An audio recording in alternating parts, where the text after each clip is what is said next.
Hello guys, ভাইটাকে বলে একটু শুনে যান, আর হ্যাঁ কি না কমেন্ট বক্সে জানাবেন। জামাত ইসলামী ক্ষমতায় আসলে এক রাতের ব্যবধানে চাঁদাবাজ যেগুলো ছিল, যা টাকা জমাইছে সবগুলো ওমরা করার পিছনে খরচ করবে ইনশাআল্লাহ। দুর্নীতিবাজ যেগুলো আপনারা দেখছেন সব তওবা তিল্লা করে আপনাদের পায়ের কাছে এসে বলবে যে কয় টাকা দুর্নীতি করছি, পারলে কিছু অতিরিক্ত নিয়েও আমাদের মাফ করে দাও।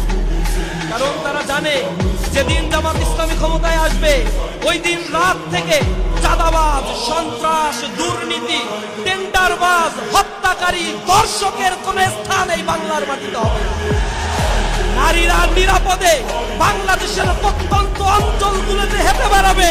আল্লাহর ভয় ছাড়া তাদের মনে আর কারো ভয় থাকবে না। কোন সন্ত্রাসীদের কলিজায় এত সাহস হয় নাই জামাত ইসলামী ক্ষমতায় আসার পরে নারীদের দিকে অঙ্গুলি নির্দেশ করে কোন বেয়াদবি আচরণ করতে পারে। তাদের হাত কেটে দেওয়া হবে, যে হাত দিয়ে সন্ত্রাসী কর্মকাণ্ড তারা করবে। আমার দেশের নাগরিকের নিরাপত্তা যারা নিশ্চিত করতে পারে না, যারা বিগত 15 বছরে অভুক্ত, ক্ষুধার্ত, নেকড়ে, যন্ত্র জানোয়ারের মতো জনগণকে টুকরা টুকরা শেষ করতে চেয়েছে, এই জনগণ আজ প্রত্যন্ত অঞ্চলে ফুসে উঠেছে। কোন চালাবাজের অভয়ারণ্যে বাংলাদেশ পরিণত হবে না।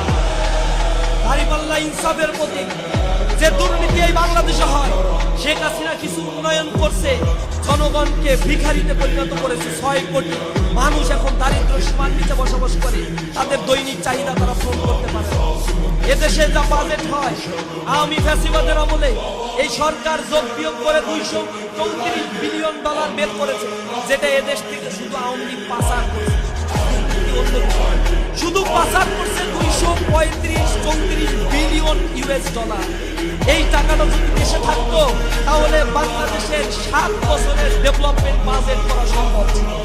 তার মানে এই টাকাটা থাকলে এদেশের 6 কোটি মানুষ যে দারিদ্র সীমার নিচে বসবাস করে, 30 লক্ষ শিক্ষিত যুবক যে বেকার অবস্থায় বেকারত্বের অভিশাপ নিয়ে ঘুরে বেড়াচ্ছে, তাদের বেকার